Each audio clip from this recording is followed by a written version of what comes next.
प्रिय मित्रों, ज्ञान प्रवाह के द्वारा प्रस्तुत भारत की खोज की श्रृंखला में आपका स्वागत है।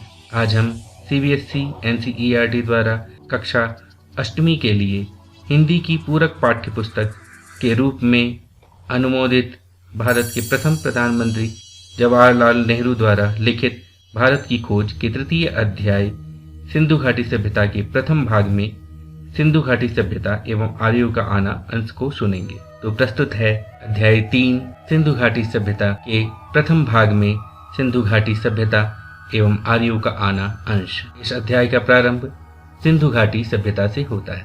अध्याय तृतीय सिंधु घाटी सभ्यता। भारत के अतीत की सबसे पहली तस्वीर उसे सिंधु घाटी सभ्यता में मिलती है, जिसके अवशेष सिंध में मोहनजोदड़ो और पश्चिमी पंजाब में हड़प्पा में मिले हैं।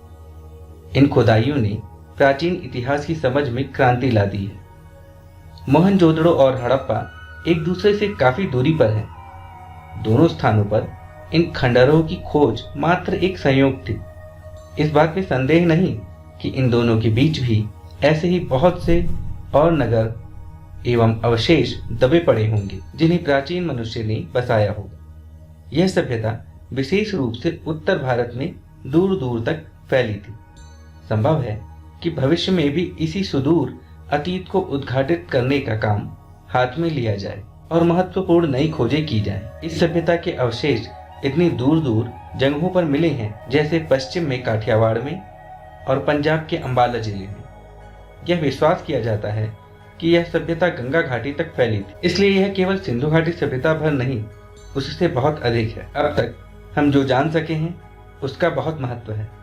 सिंधु घाटी सभ्यता आज जिस रूप में मिलती है, उससे अनुमान लगाया जा सकता है कि वह अत्यंत विकसित सभ्यता थी और उस स्थिति तक पहुंचने में उसे हजारों वर्ष लगे होंगे। आश्चर्य की बात है कि यह सभ्यता प्रधान रूप से धर्मनिरपेक्ष सभ्यता थी। धार्मिक तत्व मौजूद होने पर भी इस पर हावी नहीं थे।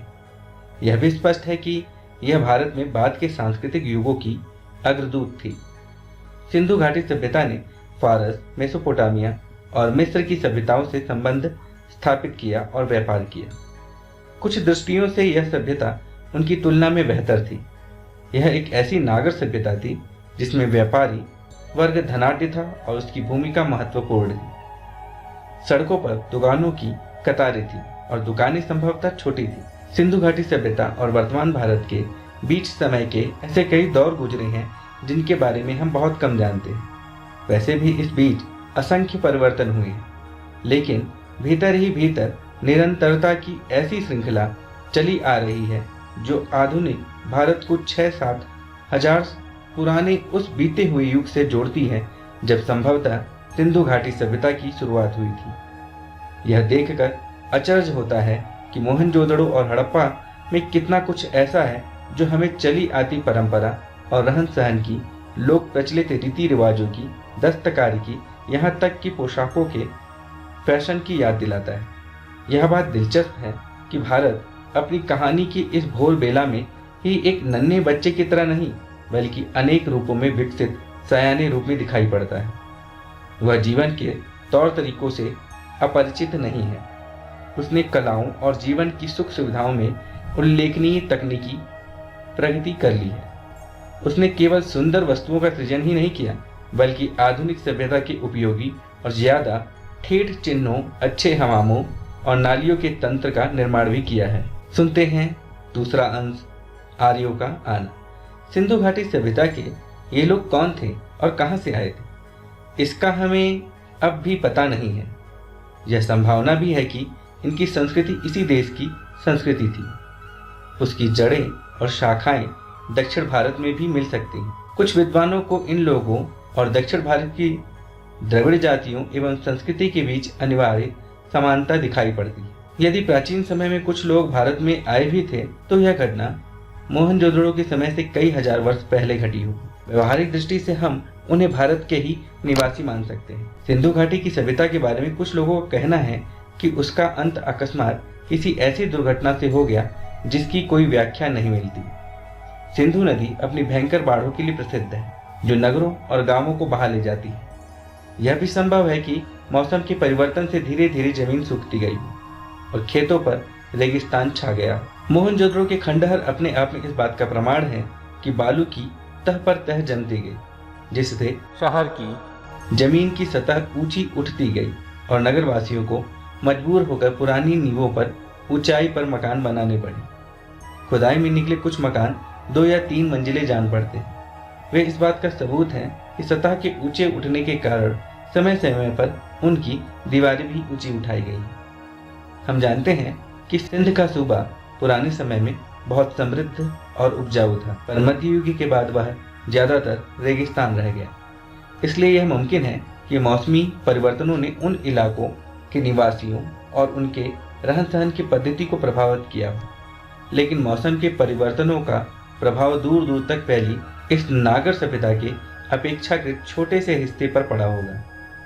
हमारे पास इस बात का विश्वास करने के कारण तो है कि यह सभ्यता गंगा घाटी तक या संभवतः उससे भी दूर तक फैली थी, पर इस बात का फैसला करने के लिए हमारे पास पर्याप्त आंकड़े नहीं है। वह बालू जिसने इनमें से कुछ प्राचीन शहरों पर छाकर उन्हें ढक लिया था, उसी ने उन्हें सुरक्षित भी रखा, जबकि दूसरे शहर और प्राचीन सभ्यता के प्रमाण धीरे धीरे नष्ट होते रहे और समय के साथ खंड खंड हो। सिंधु घाटी सभ्यता और बाद के काल खंडों के बीच निरंतर संबंध के साथ ही इस सिलसिले के टूटने के या इसमें अंतराल के प्रमाण भी मिलते हैं। यह टूटना इस बात का सूचक है कि बाद में आने वाली सभ्यता भिन्न प्रकार की थी। बाद में आने वाली इस सभ्यता में शुरू में संभवतः कृषि की बहुतायत थी, गोकी नगर और थोड़ा बहुत शहरी जीवन भी मौजूद था। खेतिहर पक्ष पर जोर शायद उन नवागंतुकों ने दिया होगा जो आर्य थे और उत्तर पश्चिमी दिशा से भारत में एक के बाद एक कई बार में आए। ऐसा माना जाता है कि आर्यों का प्रवेश सिंधु घाटी युग के लगभग 1000 वर्ष बाद हुआ।